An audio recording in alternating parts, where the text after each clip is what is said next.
Performance management is to provide rules that are easy to follow and not just pep talks.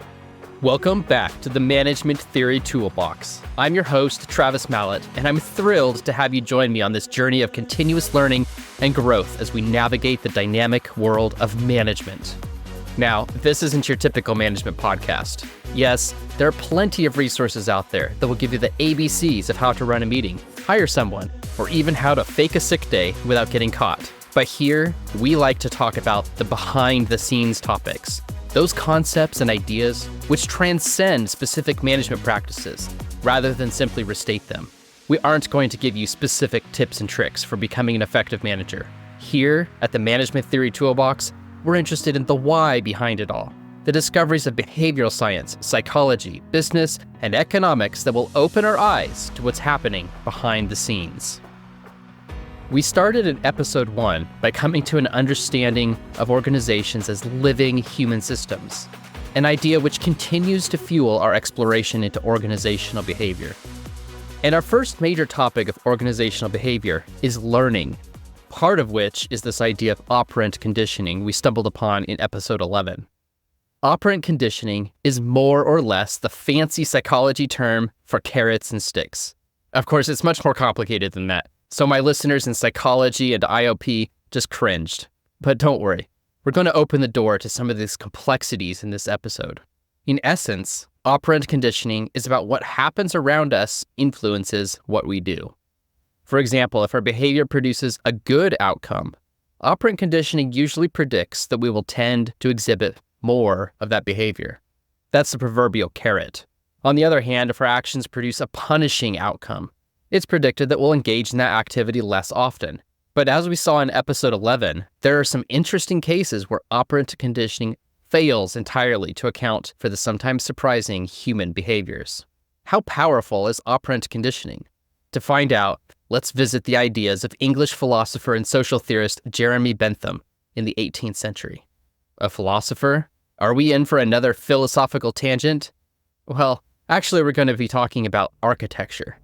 Oh wait, yes, this is definitely a philosophical tangent. So here we go. Who guards the guards? This question of accountability and control, stemming from ancient Rome, plagued the mind of Jeremy Bentham, an English philosopher and social theorist. Bentham pondered deeply over this dilemma, seeking a solution that could apply to various institutions, from prisons to schools and beyond. The answer, he believed, lay in the power of observation. Bentham hypothesized that the potential for observation could be used to influence behavior. If individuals believed they were always being watched, they would regulate their actions accordingly. And this led to his revolutionary design of the Panopticon, a circular prison with a central watchtower. Inmates in the surrounding cells could never be certain when they were being observed, compelling them to act as if they were always under scrutiny. Despite the elegance of his solution, Bentham's ideas did not gain traction during his lifetime. However, Bentham's concepts were not forgotten. In 1812, the British government faced persistent problems with Newgate Prison and other London prisons. This prompted them to fund the construction of a new prison in Millbank, based on Bentham's Panopticon plans. Millbank Prison, which opened in 1821, became a pioneering model for a further 54 prisons built in Victorian Britain. The Panopticon proved so effective that it left a lasting impact on the philosophy of social control and management. In 1965, historian Shirley Robin Letwin argued that the Panopticon was a device of such monstrous efficacy that it left no room for humanity. Bentham's Panopticon served not only as a practical solution to the management of prisons, but also as a profound illustration of operant conditioning and behavioral contingencies. The observation of prisoners by guards, and the observation of guards and prison administrators by the public, created a system of mutual accountability. This layered surveillance seemed a solid answer to the age-old question, who guards the guards? The legacy of Bentham's Panopticon extends beyond its physical architecture.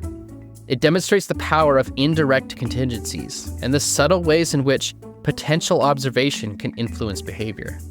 Bentham's vision, though initially overlooked, ultimately provided a powerful framework for understanding and managing human actions within institutional settings.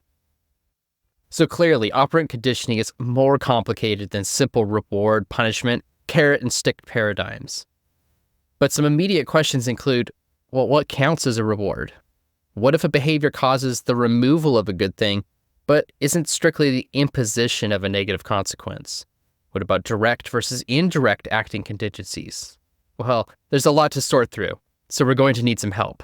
And here to guide our exploration is Dr. Dick Malott, Professor Emeritus of Psychology at Western Michigan University. Hi, Dick, and welcome to the show. I'm really excited to talk to you today. Before we get started, go ahead and tell us a bit about your background and your work. So I'm Dick Malott. I'm a Professor Emeritus of Psychology in the Behavior Analysis Program at Western Michigan University. I've been inspired by B.F. Skinner and his Skinner box. He had a box, as most of you may know, and put a rat in the box. The rat would press a lever and get a drop of water or a pellet of food. So I started working with rats in Skinner boxes. I progressed to pigeons in Skinner boxes. I progressed from there to college students in classrooms, then grad students in classrooms, then organizational managers, business managers, and from there to children with autism. My general areas of teaching and of interest have been organizational behavior management, behavior systems analysis, and autism. So I'm really happy to be chatting with you. Great, thank you. Before we actually dive into the material, I'm curious. You talked about starting with the rats, moving on to college students, graduate students, and so forth. How much consistency in operant conditioning principles have you found across those various groups? Well, I'll talk about that a little bit. My notion is that the same principles of behavior apply all the way for all those groups. The major difference is language. Lower organisms do not have language. Many autistic children do not have language. And that's the big game changer. I think that Skinner's principles from the Skinner box apply across the board. Now, in your textbook, Principles of Behavior, which I'll link to in the show notes for our listeners, you talk a lot about different categories of behavioral contingencies. Could you walk us through some of those categories? So before Rudolph the rat in the Skinner box has no food, the behavior is he presses the lever, and afterwards he has food. For a contingency to be direct acting or to reinforce or reward the behavior of Rudolph the rat or any of us, it must occur within 60 seconds. He presses the lever, and he needs to get that food within 60 seconds. Otherwise, if the food comes 2 minutes later, it'll reinforce some other behavior. If the contingencies are greater than 60 seconds, those are indirect acting contingencies. So we have direct acting and indirect acting. Now, Skinner talks about reinforcement and had a tendency to create terminology that was very precise that no layperson understood.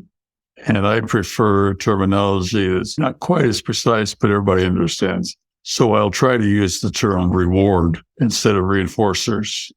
There are two basic contingencies, one that involves rewards and one that involves punishers or aversive conditions.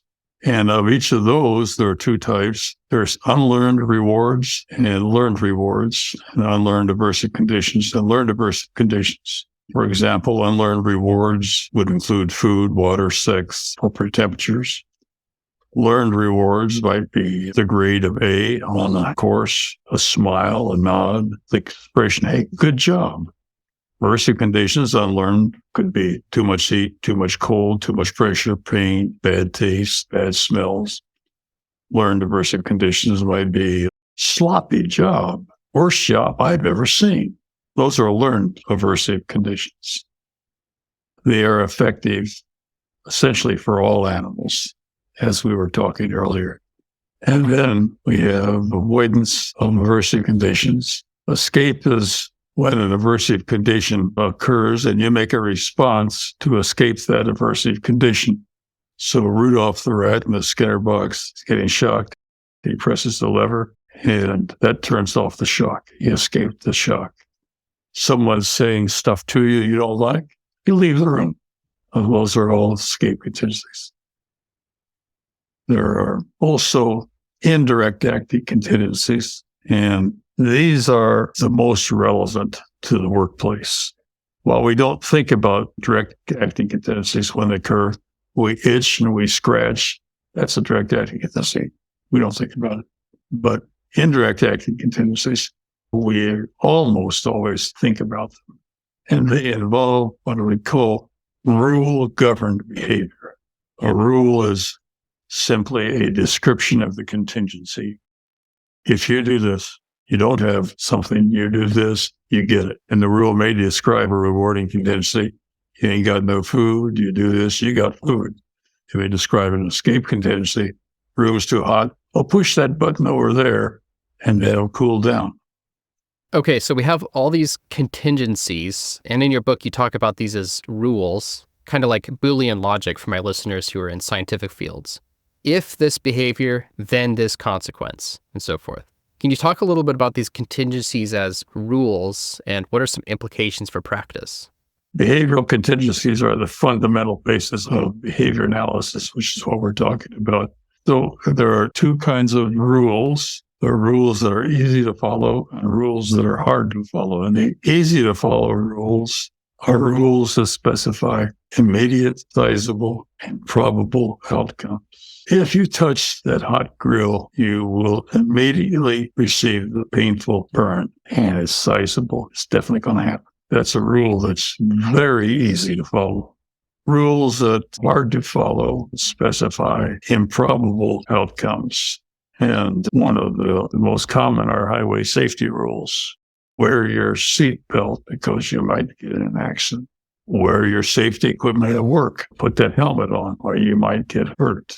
The problem with those are they're improbable. You don't need to wear your seatbelt. You're not going to get hurt. The odds are really low.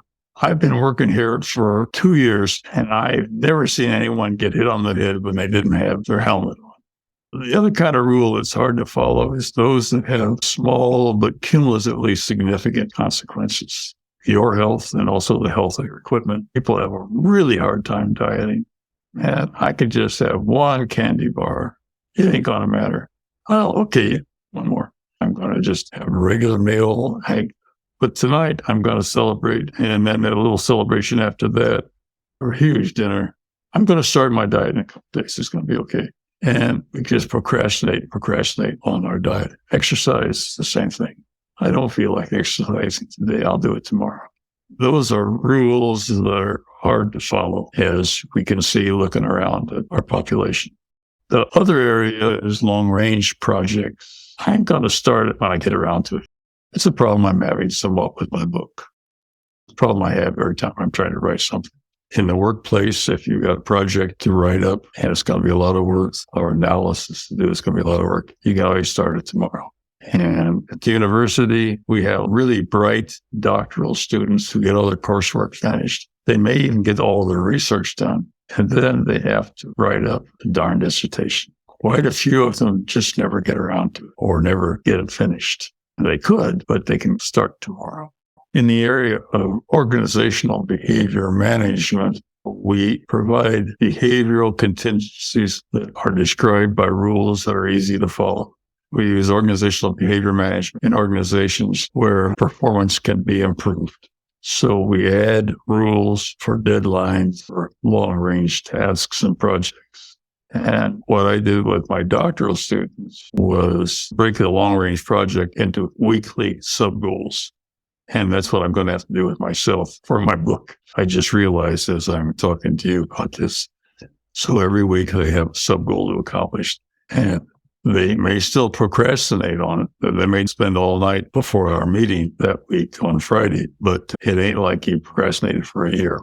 Performance management is to provide rules that are easy to follow and not just pep talks. And that's what I think we need to do in organizational behavior management.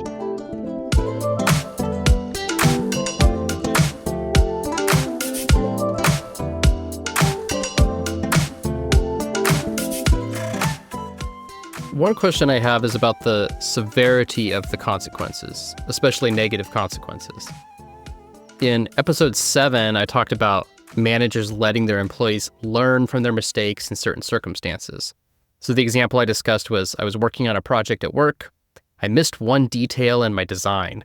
And when we released my design, we were immediately hit with a stop shipment, which is this really costly situation where you have to stop production of a product.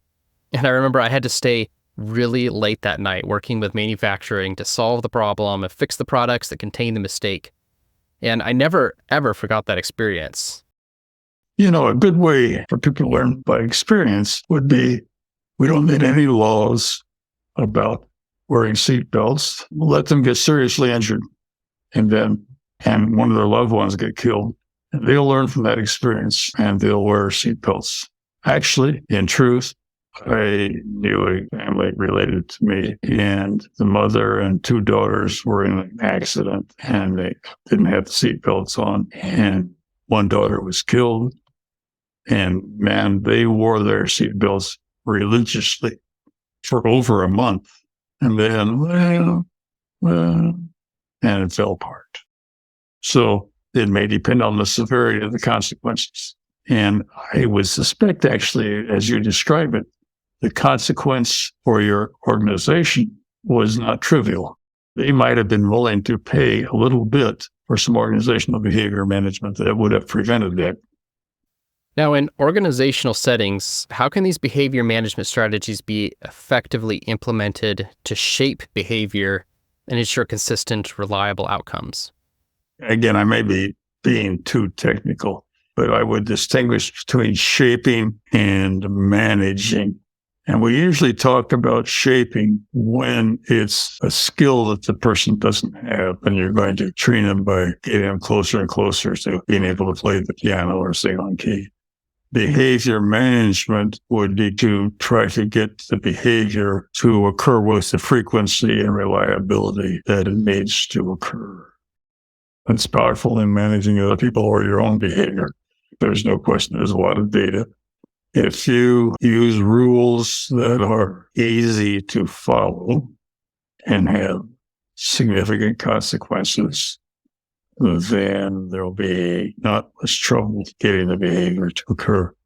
I would say the biggest problem is setting up the system and managing the system to manage the behavior. In a very simple example, in the classroom, teachers often have behavior problems with the kids and lack of studying and disruptive behavior. It's fairly easy to design performance management program that will control the kids' behaviors and get them behaving so that they will learn and they will not disturb everyone else. But you got one teacher, maybe a couple of teachers' aides, and 20 kids or 30 kids.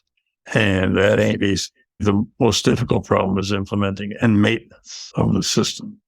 A common problem is people attend workshops and they leave the workshops full of enthusiasm, and it's really hard to get it implemented and hard to keep it going. To be done, but you need to take that into consideration. So you need a system that you got the frontline staff, you got supervisors, and then you got those supervisors, you need someone to supervise them. And you need that system to go all the way up. And the top dog also needs somebody to supervise them somehow, but they need some accountability often. So it takes a whole organization to make an organization. I think that's a great place to end because it ties right in with our earlier tangent, exploring that age-old philosophical question, who guards the guards? But I just want to thank you for sharing your insights on performance management. I think especially your explanation of the importance of easy-to-follow rules is a tool that our listeners can add to their management toolboxes. So we appreciate your time and expertise, and I'm sure our listeners have gained valuable knowledge on how to effectively shape and manage behavior in their own organizations. Well, thank you for this opportunity, and I look forward to hearing the final product. Thanks much. Thank you. Well, there's certainly a lot more under the hood when we look closely at the idea of carrots and sticks. My takeaway is definitely the importance of easy-to-follow rules. Dr. Malott explained that these aren't just rules that are simple and easy to remember. Instead, easy-to-follow rules are those where the consequences of behavior are immediate, significant, and likely to occur. These characteristics make the rules effective in shaping behavior because individuals can clearly see the direct link between their actions and the outcomes. I think that was the case in my experience at work, where the mistake in my design produced an immediate, significant outcome. And that's probably one of the reasons why that made such a big impression on me, is because there was a clear link between the action and the outcome.